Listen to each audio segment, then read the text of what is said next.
the hemorrhage, because Africa has been bleeding for a long time. Has been bleeding because we get very low value for our products, and the bigger value is taken by foreign groups. Global value of the coffee business is $460 billion. Out of the $460 billion, the coffee producing countries of the world, of Africa, of Asia, of Latin America, all of them together only take $25 billion. And Africa takes only $2.5 billion. For a very good coffee type, I may get $2.5 per kilo. But with some type of processing, you can go up to even $40 for the same kilo for which I got 2.5. But even if you are to get $25, it will be much better than me just getting $2.5 per kilo. Factory yono yombekwa erukumanywa nke ya Inspire Africa Group ejero kwebembero w'ikitinisa Nelson Tugume hona niyer hone yombekwa mu district yantunga mukandi hone jigenderire okubasa kukosa omwana nangwa no kugwiha mu bintu byamane kugira ngo abanyayuganda nangwa nihanga bakaganyirwa. Museveni ayongeye no kugira ngo bwahatene kishwazana okureba ngo ihanga ya Uganda ruhinga omwane hona tubaguganyura mu cyango kandi amahanga agata kuhinga mwana hona nagariga yo gatyo gaganyura mu cyango ecyako ngo nikishwazana munonga hona n'abanyayuganda bine kwimuka kandi bakanaba misho bakego koso mwane. You do not only get less money, but you also lose jobs, because those jobs are done by other people. The roasting, the grinding, the packaging, the transporting, all those are job levels that are now taken by other people. But also the inputs which go into the processing, the electricity, all the support services, the water, is all now from other people who also benefit from the coffee industry. So therefore, the slogan here is United Coffee, Chapter 1. That's how these young people have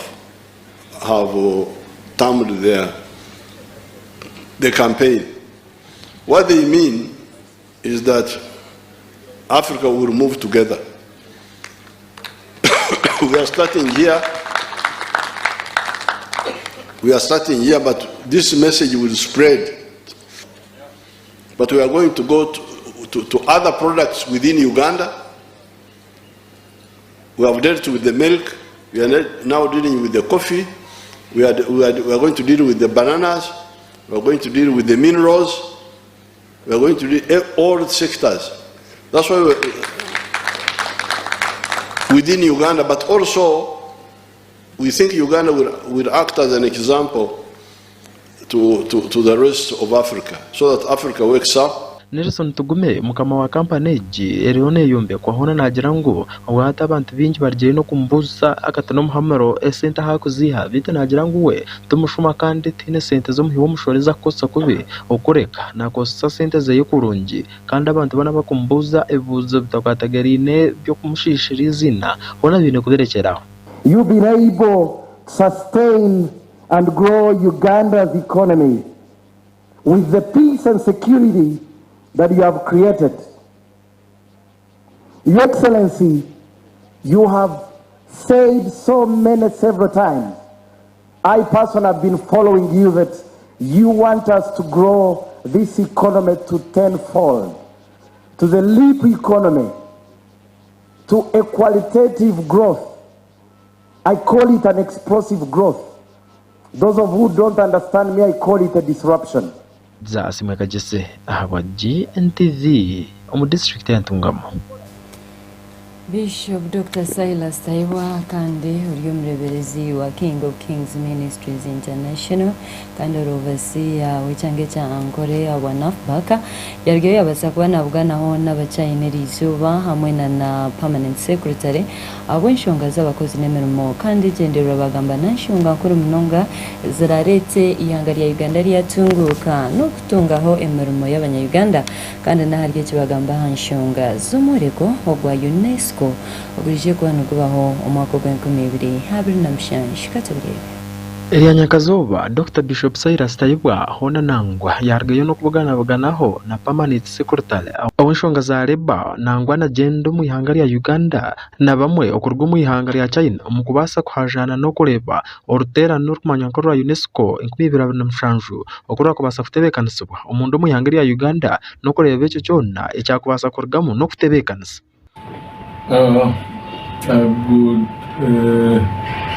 I want to welcome the viewers to this program. Today has been a blessing, I think, to me and the Ministry of Gender, Labor and Social Development, where I am permanent secretary at this ministry. We've hosted a delegation led by Bishop Silas Taiwa of the National Fellowship of Pentecostal Churches, who is the regional overseer for Ankole. Together with him is our guest, G. Kan Lin, from the Institute of Culture of China. They've come with a proposal that Ankole would like to partner with this Institute of Culture of China to host a convention sometime in 2027,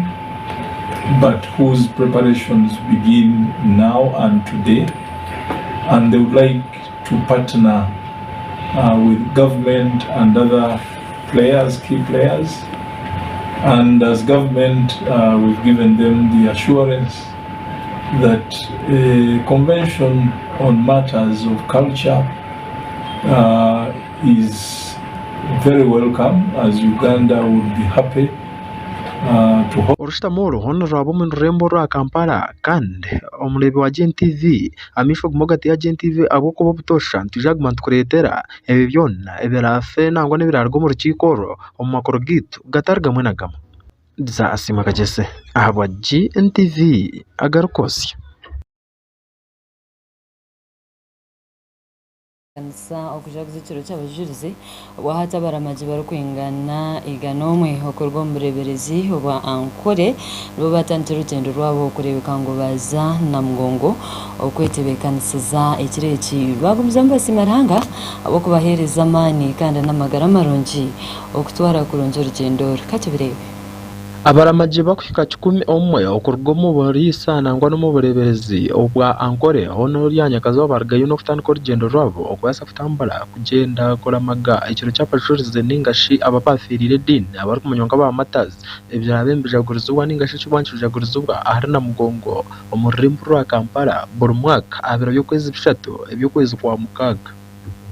hona baramajaba bargaye no kusimbura umurimbo rwambara kandi hona batyo bashendekerezebwa kandi bahirwe inshara zo mutano ezirabase ko barindana ngo no kutambura nabo okurwa batandika urugendo rwabo okusiye barakira muri na mugongo muri Kampala kandi abahona baba barimo abashija n'abakazi hamwe nangwa n'abebembezi batari bamwe na bamwe simwe haleluya haleluya rero hango mungaro mnonga wembabaze mwezina ryo mureberezi wa Ankole Right Reverend Professor Fred Sheldon Mwesugwa umureberezi wetu wa katano wa Ankole ntwara umugishogu go kusemarahanga owatwereza umugisha ogo kubasa okwerundana tuti abantu igana nomwe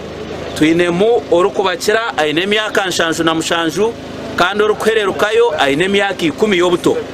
omu bantu abituyinaha abantu 80 n'abakazi kandi abantu 21 n'abashije mwe tuterero hango mungarabwa abakazi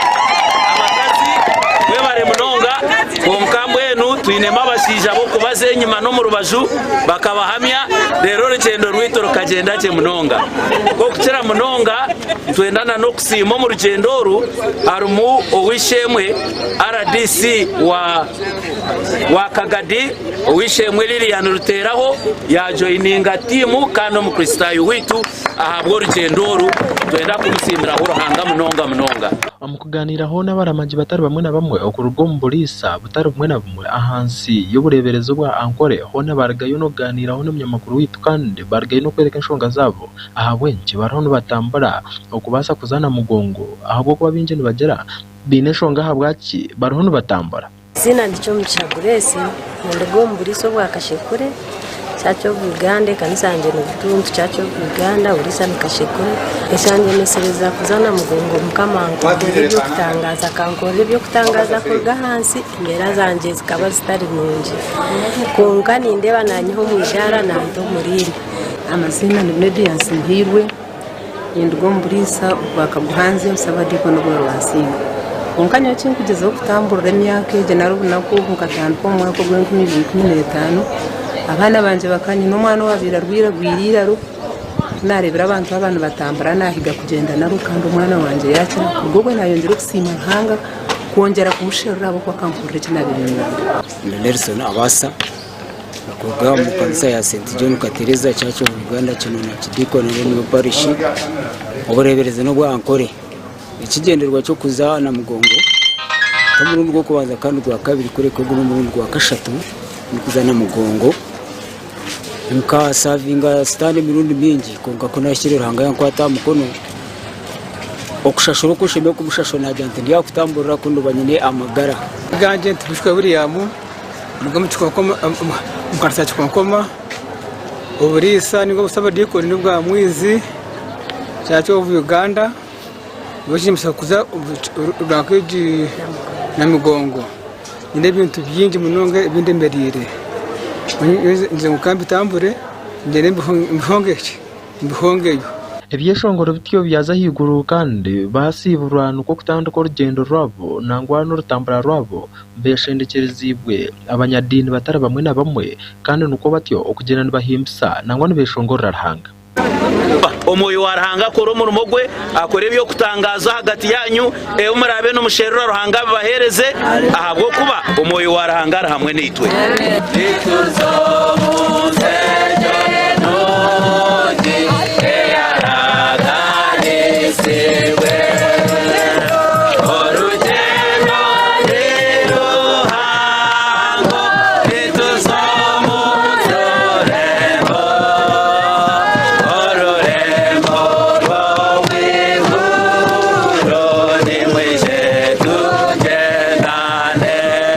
kuganiraho no mwumbara maji kandi wari wo mutando owikitinsa kandi hona ari umujwe cya mukuru w'ihanga abwa district ya Kagadi owikitinsa Lilian Ruteraho hona yargaye no kujangwa akeraganisa kuja kutambara kuyihanara bombizo bitari muri na bimwe byakogera ngo mbergire yo byamuhereze cyo kwega kandi atiyo yayiraganisa kutambara nuko mwakogu okubasa kutambara bo kugira ngo ayino twane echanje mesereza kuramaga tibindi byensi tichi ninsima rahanga nkeraganisa umyaka 2 huire 2022 ngundaramaga nsimera hanga nyeherere maresa ndibiri ndukushaba abwe kirahanga yankorire nkaba RDC wa district ya Kagadi emyakena amwaka gwakana kunabire ndiyaho ngutokira RDC ngo bakubingire kunashikire wa president bwa nyuma y'ibyo byona baronde kinabe nkozire cyabura yangarra y'abantu shanju abaye bihirwemo nkeragana so kutambura nkazana mugongo nkandi yo kugenda umwaka gwahwire amanu go mbirga yanga unko go wunkiriza Yesu Kristo uwanjunire ubwo mwaka mpiramani nashabarivu yanje mbwene rizoba nasimbura n'abantu ba Ankole Diocese eyindukurgamwe weitu abo kwanyoni ndgo mbusaba diko no bwakabingo konka nkeraganisa centre hanga karindekaho nahiko kwezi kwa katano ndiyatambura maresa ndibiri ndugambira hanga ndukumusima ahabwa mane no bwenge no bushoborozo byayerekere ubwirobwe kine kinde cyantambuza no kusima hanga na no kongera kumuyirira hihi ombe ndukora byona ngo abe no yanyebembera ninsima rango ko mutano kandi ninyeha yo kugira ngo ampa mane ntambure kena mugongo ndigencu ryo hurire ijuru rizina rya Yesu Buri biro by'ukwezi bishatu kwezi kwa mukaga buri mwaka ho n'abanyayuganda bona nangwa n'amahanga gahirire Uganda nibije mu rurembo rwa Kampala ahari na mugongo kujaguza ikiro cy'abajuriza bargiye bakafere dine abiseruye kabaka omubutware bw'inyuma ndizasimwe aha Gntv Agarikwotsya. Okorwa mu district ya Kabare polisi yagiye abasakonetaho ekikwekweto ombwire bw'ekiro ari aboko bari mabaragatara gamwe na gamwe omuri ekyo babasekwa nibitiramo omusigazi w'emyaka 35 y'obukuru rukumanya nka Christmas Chinomjini okunagambwa kuba atirwa masasi omusirikare wa polisi kandi agamwihire mu magara gense kikatubire. Abatura kurwa mu cyaro cy'ukumanka cya Rujogoma egeri kushangwa omuparishe ya Burambera kandi ho n'ibyona ebiriyo omugombora yakaharo ho nabimukire bine hona bimukire mikono bagitira mutwe bwa nyuma ya polisi okurgayo kandi etyo ekito umusigazi w'emyaka 35 y'obukuru Christmas Chinomjini ubwo pingi batwemba manyaka Chris ekikorwa ekihona kibiraho mu kiro cyashese izari yanyuma abazyo negebera na cyumwe ahabare emwe erikumanywa nke yakereya erikushangwa ombusenta obukumanywa ko bwa nyanja Sergeant John Tumwesije hono gori officer omukuru ahabwa police post erikumanywa nke ya nyanja police station erikushangwa ombusenta bwa nyanja nwargireyo kandi atyo ajendekereziwe Constable James Omuhanji korgaye bakatandika gukora ebikwekweto nyikiro kandi bakashanga omubara eje abasigazi bariho mbanywa ebitokosa bwoko nangwa no kunywa amarwa kandi kwagizeho kwakwata niko kugizeho kwiruka ahituye no mujuna argireyo akateru isaso mu kuguru kandi atyo hona akajwa munonga akafa. Umunyamakuru witone hibushese izarimo abazyo argire no kwika mwanya ogwe amasasi gabasize gamba bitwikayo yashange bareje kingirore kandi yashanga eshagama ziri aho mahanda icyumanyisa ngo tuino mujunati risasi kandi mu kuganiraho na James Tumwine ogoro cyamana wentabe kubanza ahabo busentobo argire no kugira ngo agire kura yahura amasasi kandi atiyo nawo kwimuka kuza kubuzabuza nuko kugira ngo tuino mujuni atirwa amasasi mu kuguru kandi atiyo mu kutwarwa hirwaro yafera icyo kibiriho icy'umuntu kufa urukwetwa Chris nabimanya sha mukaga n'idakika kabiri zekiro mwene zinakweto mukashesha sofa nibwo nahurira irakariye mbunda ndiyami natandika kutunga amakuru ko umuntu bamurasha akafa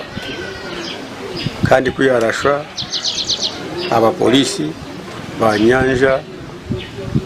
police post muri mazi wa subcounty abahurura bijana bo banyeta naza yo kuza kureba ikiriho nashanga umuntu namazima afi konka nashanga tirwe isasi nesha masasi mu kuguru kwa bumusho. Tumwine nayongera girango mbusento hamwe basigazi bingi abajeyo bakejumbira mu kunywa bitokosa bwoko okunywa amarwa kandi nangwa no kushanga batandika kwiba kandi abasigaza abari hagati y'imyaka 13 kusiya myaka 20 no batwemba koreve ngunabwecho honeje kikozorure kibe kigenderira kubasa koleta ho businge bitu harigiremwe bibi ebyo kwita umuntu wanje abo wanje gukundi gumanya gurimu abantu abari kurese njaga kandi binji uko abimenyeto kuruga hari 13 kushanga ari 20 kandi n'abantu abakuresa kusha nibakunda no kunywa amarwa munonga excessively kandi no kwiba nibiyo nuko tutyo tukatambura mpora tukakikoma kagogo musigazi ofire kandi ukikoko tushangira abantu bingi berundine okubasa kugumya nangwa no kubiha family yaba baferira umwana wabo kandi pene na Tumwesije ogori nyina wo mugenzi nangwa na Sonia na Hwera uri mukazi wo mugenzi bargireyo baganira no munyamakuru witu Bunja tuli mutwari mudu wa Dr. Pade kubaye kayo Dr. Amrema bamutwara mukanga kabaye kamukanga kace kuhama basi mkati mutwara tumugarura aho mpango polisi yagirake yamuta bamugarura bari batera polisi yakabari kuba zitera polisi yakabari uko kije kashoka kamuga kabari kindi kwigo mugaraganye ni kwetaganira ngo umwana yagendere yafiri habwo kuba agayatsi sinchagayura niba bamukorera inkuru nahwera weho na feri riba nagira ngo bwahati bamusigira abana babiri umuwe myezi 3 kandi ndijo owe myaka 3 cyakugira ngo ubone atamanye bwahati ko barakore kandi ubona bashabere ku polisi arigaye kiziko mu ntogo kandi nangwe bakita no kubakita akasinda kugira ngo baferiro tangire kabanyonyi ahindi kuzagwa rero kuna uri nija mutunde nagureba muri cyo kurare batakine buzima yasigira abana bato yasigira umwojo ruma akosho akara nchako kachine nyezesha omwojo ni mwetize ndebeke ngo bandeberera nibona family yanje mweshika n'abana bato ntunyeze kubakorera Datson muhereza onogo abakozi no kishinteko ahabwente byakashatu ahabwagombore yakaharo arje no kujya polisi cyekoze kigwereye cyane mu ngwakuba reka bene kuma abantu bite bwa hati niye kubiho magara gensi kuba kigambo yayabanje ngo bwire bwabo ngo batahe yatashimire kandi kwikana narashira umuntu kandi akamwita mwene nshaba ebiragiro bikorwa aho kuba abanyabuzari bijana polisi nanye no munyabuzari wanje nshaba ekiragiro kikorwa cyo uri mugambirizo wa polisi abo cyangwa cyakigezi Elmate onarije no kugira ngo bwa hati ubwo umusirikare yagerezaho kwata bubona ababemba ko sebito ko saboko bitwibira kangere nuko kurgayo kandi atiyo nawe akatera amasasi kandi umwe ahigarjiyoga kamukwata atiyo kafu the deceased and others blocked them from carrying on their duties as they wanted to arrest 2 of these who were smoking the bang. And out of that scuffle, they also shot to disperse that scuffle. Unfortunately, a stray bullet got the deceased on the leg. Their district, we have acts of criminality and memories, and specifically by those involved in smoking marijuana. Deza asimwe kagise ahabwa Gntv Agarikwotsya. Tumuriho ntijyagarika n'icyo cya kabiri cy'Agarikwotsya uzakaruga.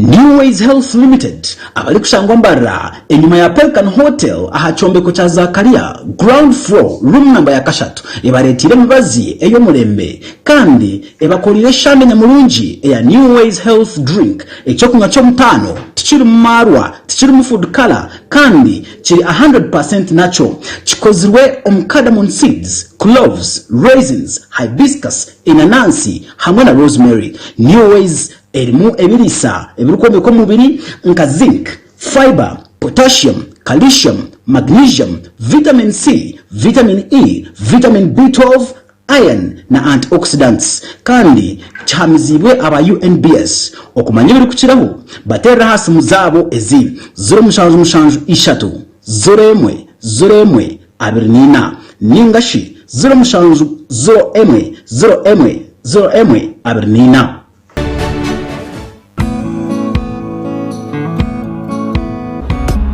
Omushiija wanje ninkunda munonga. Oh my god. Ndiaguma mpunde mpaka kurira kubi. Na leta Lit Bread wagambe nse niguru. Lit Bread nigo mugato gutura kozesa hati. Orajijyo leri gasa guri mu kiremwe amwe na half kilo. Guri mu bikanka sweet bread na sweet white bread. Rerimwe barenda keke zembaga hamwe na za birthday. Ecyanyu cyaterera rero wajya bandizi zabo. Orahurire kinuzi omugato gwa Lit Bread gushange mu maduka gona na supermarket zono mwihanga. Lit Bread erakogwa kashari family Resort Limited. Lit Bread, taste it, love it.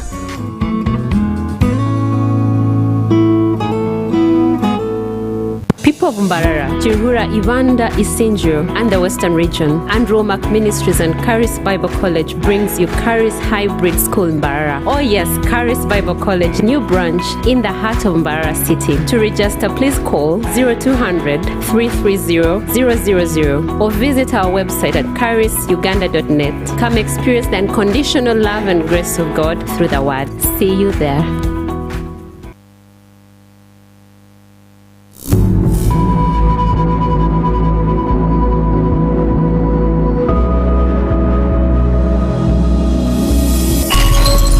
This is Gntv, releasing life.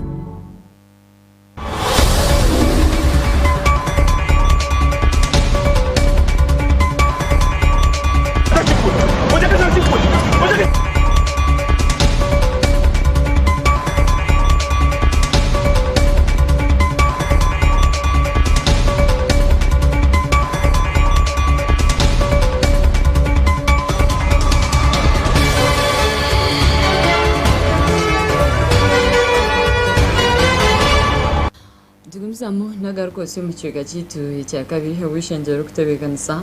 okulembalira y'eihanga lya Uganda okwezi okurukwija akakiiko aka Public Accounts Committee erizo bakabasa kushitama n'okushujima ahambalira y'esente ezitibweho kuba nizikozesebwa amakaga mukuru w'ihanga kandi omuri abo abanyeshenjero batari bamwe na bamwe baragayo bajumirira ekikorwa ekibagirangwa amakaga nibagahereza esente nyamwingi ngo nabo icyo bashemerwa nibakyendezeho bazitware ombinde binani ngankamarwaro kandi omuri abo harimo myeshenjero Susan Mugabi katibire akakiiko akarikumanywa nk'aka PAC hona akakari kugenda omumisho n'okukyondoza n'okureba embalirira y'esente okuzihirwa omu bitongole bitari bimwe na bimwe hona eryanyankeza obwana bwe kakira nikashitama kandi okubasa kureebuza nangwa n'okubalirira n'okureba sente ezizihirwe amaka g'obwa mukuru w'ihanga okureba nangwa n'ekyo kyona ekibarabe embazikozesa ebibarigayo n'okureba ngu sente nyamwingi zibazize kuhebwa amaka g'obwa mukuru w'ihanga kandi obwo by'okukorwa bitakurebwa hono munyamakuru witu yatunga akagishoganiraho n'umunyeshenje orukikirira abantu ba district ya Buvuma ow'ekitinisa Suzanne Mugabi n'akaziba kandi hona yargayo no kutoshobora kurungi ari kugira ngo bwahati amakago bwa mukuru w'ihanga gahirwe sente nyingi kandi batakuzikozesa eki cyakubenkikora ninga emirimo y'ibakora batakugereba najangu babasize kwata sente kandi babahereza nyingi abo kugira ngo umukuru w'ihanga amakagaye hinavuga kushomesa bitu nagira ngo nangwa na ministry y'ibyo wegese hinabantu byo kushomesa bitiyo ehirwa ka sente kace yarga no kugira ngo sente zo hona zikabenze cyondezebwa kandi zo zihebwa nk'abantu nk'aba district ya Buvuma batiyo bombekerwa amarwaro bargari yezo za health sente yakana baza amarwaro aga district ningashi aga region okusokera ddala ffe ng'ababaka abatula akakiiko ka Public Accounts Committee tulina okwenyamira kw'amaanyi kubanga wotunuulira embalira y'eggwanga State House eweebwa sente nnyingi nnyo almost bagenda like mu trillion sente zibaweebwa naate wotunuulira nnyo ng'otuba tukola audit yaffe ng'ababaka ba Parliament abatula akakiiko tugenza okulaba ate sente zino ebintu bezikola ate tebiyamba munnansi tebiyamba muntu wa bulijjo tusanzeemu ebizibu bingi nnyo ate weesanga n'okwesanga nti ate sente zino singa gavumenti egira sente zino State House ne tubakendeza ku sente ekyamazima kiri nti State House erina okendezebwa ku sente zisobole okukola ebintu ebigenda okuyamba munnansi wetuba tuwa State House sente nyingi bwezityo ate nga wetuba tukola audit ng'olabira ddala teri kyamaanyi nnyo tezirina sente ezi impact ezikola ku muntu wa bulijjo waba otunulira donations bagambye nti bakola donations fe tumanyi na donations gye ziraga bagambye nti bakola simanyi bakola community work bagenda mu bitundu naye tugenza okulaba nga tiwali impact bagenza okugamba nti simanyi basomesa abaana 10,000 tubabuza lisiti y'abaana be basomesa baliwa y'abaana basomerawa abaana basomera masomero ki ye basoma ki kyennyini twagala okumanya abaana abo baviira mu bitundu ki twagala okumanya munnansi ali e Buvuma ali e Bukomansimbi sente zino eziweebwa mu State House ye aziganyulwamu atya tulina ebizibu bingi mu ggwanga Uganda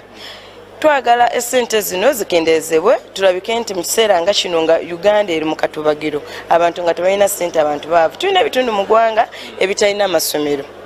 Ebuvuma nina emiruka giringa 5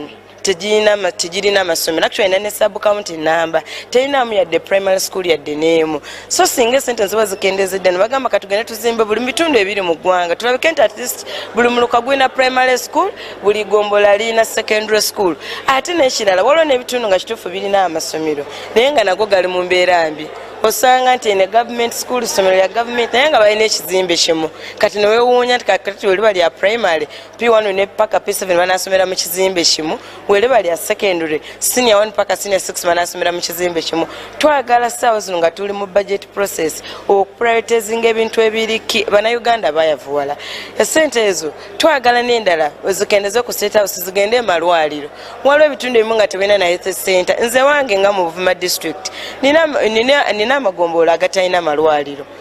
nga abiri n'ekirala naaga agalina amalwaliro gali mu mbeera mbi for instance nze wange Buvuma netaaga I need a hospital not a health center for tulina health center for naye nga tejjukira Buvuma it is a hard to reach area, hard to serve and hard to stay in bwebagambira nti omuntu ate bamuleeta ebuyuka bamutwala ejjinja wesanga ng'omuntu afiiridde awo makati so twetaaga nti amalwaliro gano gabeere well equipped agali mu bitundu nga bizibu nnyo nti oba balongosezaayo eriyo omusaayi eriyo zisikaani waliwo emergency centers buli kimu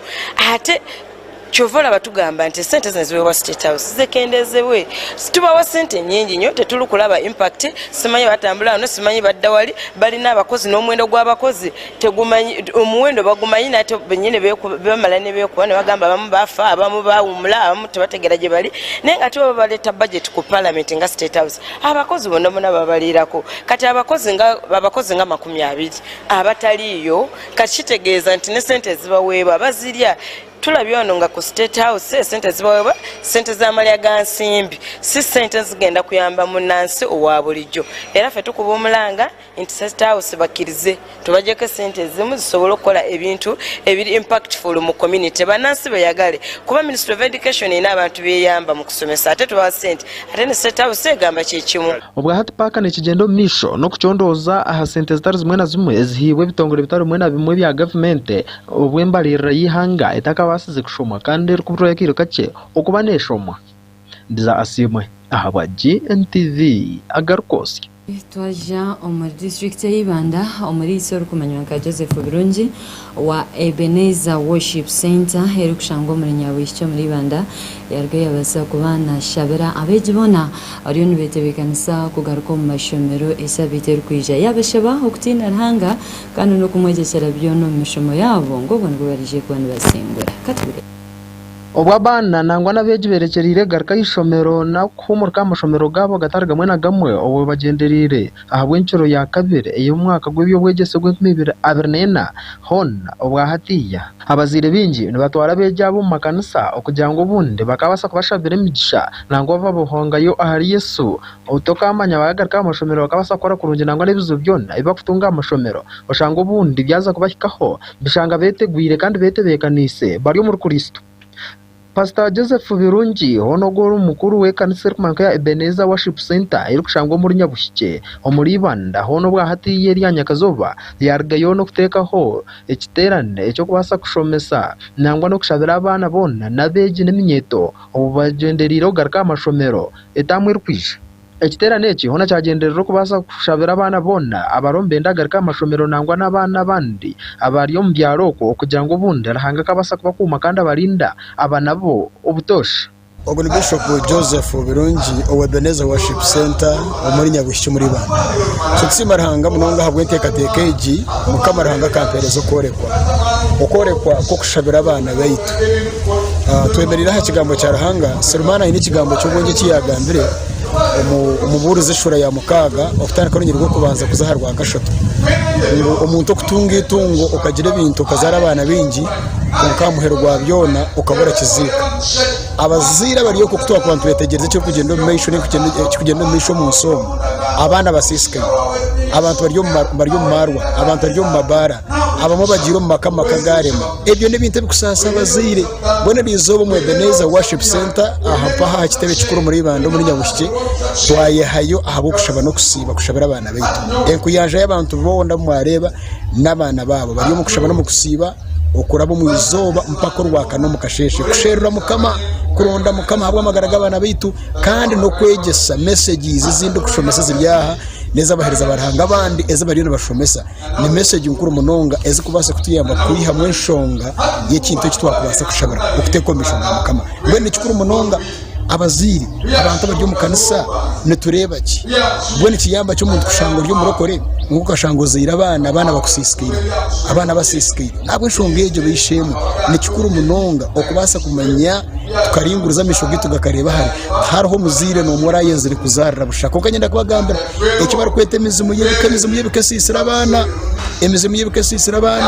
abana amarwa bagashabanye na rimwe amarwa bagashabisha enka zubo atecho gwabo tacetegereze okamanya ko rakishabiriye okarwana somo yogwe kika okaguhenda ho ngugurujeho hato no hendere ibintu bikukiriza amani nabo shongeje okweto twose ntukikora buri cyumuro ntukikora turunda nabaze n'abana babo zo mu kushabona mu kusiba okokora bo mu kirompa ko mukashesha kandi tubasa kwega tubasa kushaka mukamakane n'ikindi